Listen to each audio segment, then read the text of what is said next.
વેપારીઓની દુકાન ખાલી કરાવવાનો પ્રયત્ન રાજકોટથી સામે આવ્યો। રાજકોટના જૂના દાણાપીઠ વિસ્તારની આ ઘટના છે કે જ્યાં દુકાન ખાલી કરાવનાર ફારૂક મુસાણી સહિત 5 સામે ફરિયાદ થઈ છે। ગઈકાલે વિદર્ભી યુવાનોના ટોળાએ દુકાન ખાલી કરાવવાનો પ્રયત્ન કર્યો। 3 દુકાનોના તાળા તોડી સામાન રસ્તા પર ફેંકી દીધો। વિવાદ વધે તે પહેલા પોલીસે ઘટના સ્થળ પર પહોંચી હતી અને સમગ્ર મામલે વધુ તપાસ હાથ ધરી હતી।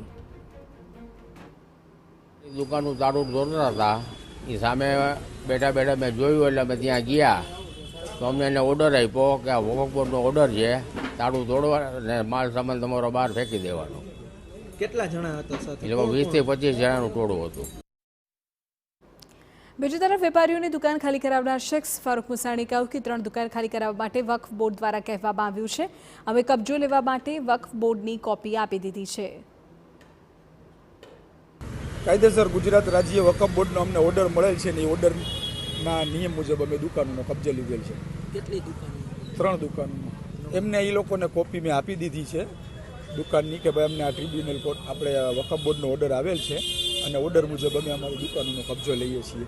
અને વર્ષોથી જે દુકાનો બંધ પડી હોય જર્જરિત હાલતમાં થઈ ગઈ છે, ઉપરથી છતો પણ તૂટી ગઈ છે અને અમારી મસ્જિદને પણ નુકસાન થાય એવી હાલત હોય એટલે અમારો ઓર્ડર આવ્યો એ ઓર્ડરને અમે ફોલો કર્યો છે। મહત્વનું છે કે સમગ્ર બાબતને લઈને પોલીસ યોગ્ય તપાસ કરે અને કાર્યવાહી કરે તે જરૂરી છે।